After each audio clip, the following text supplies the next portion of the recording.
I do not buy dreams. I sell them.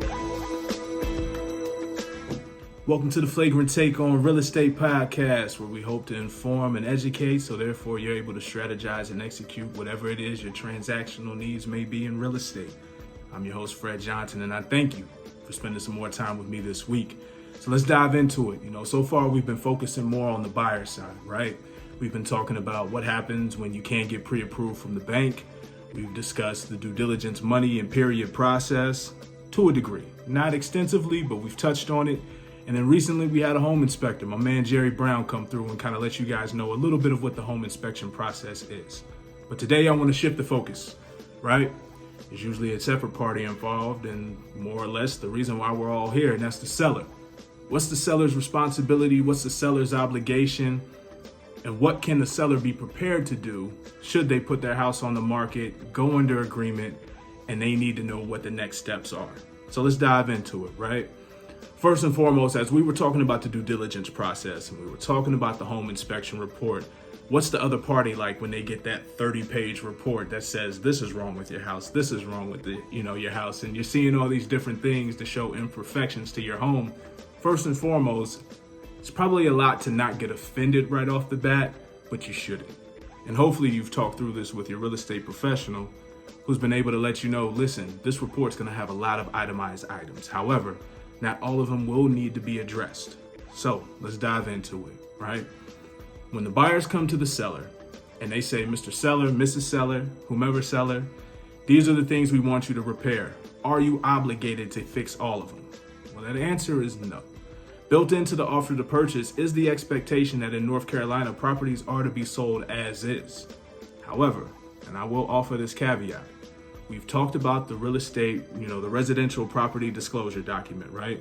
4-page document where sellers have the ability to answer yes, no, or no representation. North Carolina buyer beware state, which is what we've touched on before, right? But what does that mean when you get this home inspection report back and you're put off by all the repair requests? I have to slow down every time I say that because if I start talking too fast, it goes crazy. Anyway, you're put off by all of these repair requests from the buyer. So now what are you? Are you in a position where you can back out of the deal? That answer is absolutely not. See, the seller has an obligation and a duty to act. You put your home up for sale, you go under agreement, the expectation is you are going to sell your home. So what happens then? Well, one of two options, right? You can acquiesce, you can make the repairs, you can vet the contractors. Sometimes you and the buyer have to come to an agreement on who's selected to make the repair because they want to make sure it's done adequately. They want to make sure it's not just your friend from down the street who's hooking it up, or more or less because everybody watches HGTV and feels pretty handy themselves. They want to make sure it's not just you making the repair saying everything's okay. So you could go that route, or what we're finding a lot now is that sellers are offering credits in lieu of repair. Therefore, taking a little bit off of the sales price, but do you really want to do that? Or giving some of that due diligence money back, which I have yet to encounter, but it is an option. But for the seller, understand that while you don't have to necessarily address some of the more, let's say, superficial requests that the buyers may have, it does behoove you to work with your buyer. They have skin in the game just like you do. And understand that when we talk about that residential property disclosure, that 4-page document that you go through with your listing broker and you fill out either yes, no, or no representation to the property. Well, now once you get that inspection report back, because you will, the buyer's agent's going to be sending it to the listing broker, and then the listing broker is going to go through it with you, Mr. or Mrs. Seller. Well, now that's a known defect to the property. So if for some reason that agreement between you and the buyer terminates, the buyers back out because they're not satisfied, the buyers freak out and back out, which has happened. I mean, we know that it's happened before. You now lose the coverage of saying no representation.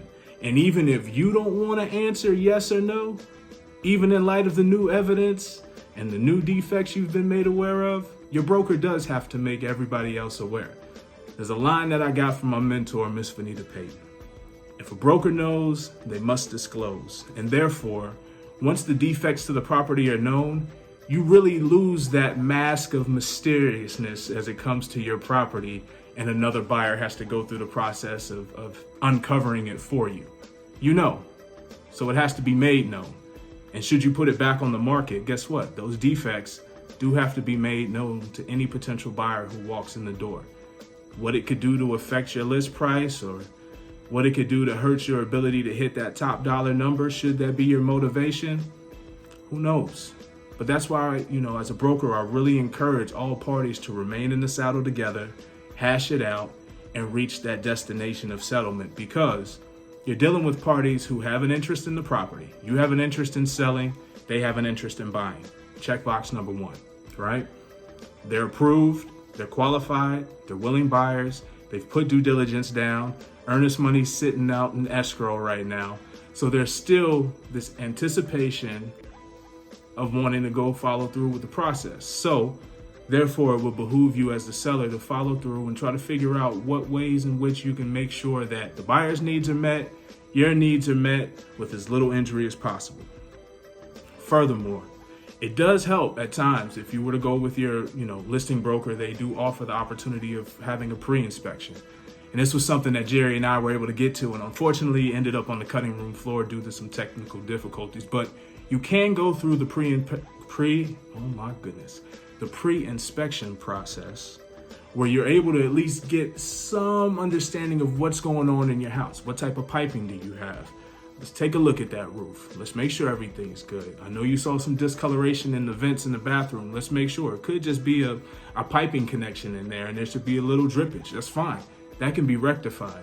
But you do want to have some knowledge of what's going on in your house. And I know sometimes when buyers say, listen, this property is being sold as is, even as it's written into the offer to purchase. In North Carolina, every property is to be sold as is. You're not obligated to make any repairs. However, if you don't make the repairs and a major latent defect is uncovered, well, it is something that has to be made known to the public. And roofing issues, foundation issues, HVAC issues, electrical issues, plumbing issues, certain things like that, it's a big risk for a buyer. And they're going to have to take it into account when they're deciding what they're actually going to want to put down for your property as far as list price. So understand, guys, I try not to, throw too much at you all at once. And I love for engagement. So if you're thinking of putting your property on the market, think about some of these things that we discussed a little bit today. What hit you that didn't quite sit right? What didn't you like to hear, right? Because we know sellers want three things. They want to be able to put their house on the market, they want to get top dollar, and they want it to go smooth. But guess what? That's not every process. We hope and wish that it was. Unfortunately, that's not always the case. And having a good real estate professional helps you kind of get over those humps that you encounter. Because sometimes, it's more often than not inevitable that you're going to run into it. But understand that anything can be overcome when people have the right mindset, stick to the goal, and cooler heads prevail in the end. All right? So again, to recap a little bit for Mr. and Mrs. Seller who may be thinking about putting their property on the market. You want to make sure that you allow for the buyers to have proper time to vet the property. It's written into the process of this is when the due diligence period is going to be. And it's expected and understood that during that time, they're going to have to come in. They're going to have the home inspector, right?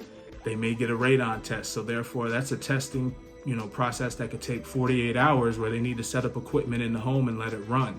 It can get pretty invasive, but you do have to make your property available for all of this to take place during this time because, the buyers put money down. This is their investment, so therefore they have the rights to it to some degree to be able to make sure they get the knowledge they need so they can push through with the transaction and feel comfortable in doing so. So you want to make sure that your property is presentable or as presentable as possible. You want to make sure that you're making it available. And then when you do get those repair requests, you want to make sure that you allow for cooler heads to prevail. Not saying that everything has to be addressed. Major items, everything is a negotiation in real estate. So therefore, should something come up with the roof, electrical system, plumbing, what have you, understand that there are other avenues to explore besides you having to shell out money in regards to making the repair. You can talk about offering a buyer credit. So there's many different options. You want to make sure that you're versed and well aware of all of them that you can pursue. And hopefully you can reach your goal of getting that cell off and moving to wherever your heart desires. For me, that's going to be the beach one of these days, but we'll see. I hope y'all are well. Thank you guys for tuning in. It's the Flagrant Take on Real Estate podcast. You can find us on a multitude of platforms. First and foremost, if you're watching, what up? You can find us on my IGTV, Facebook, and our YouTube page. Audibly, if you're just listening, hi. I'm waving to you, but you can't see it. You can hear us on SoundCloud, Apple Podcasts, Spotify, Amazon Music, Stitcher, and coming soon to Pandora. But in any event, I'm always available to you if you have any questions, and I'd love to answer them as best as I can. Hit me up. Y'all take care of each other and yourselves. Peace.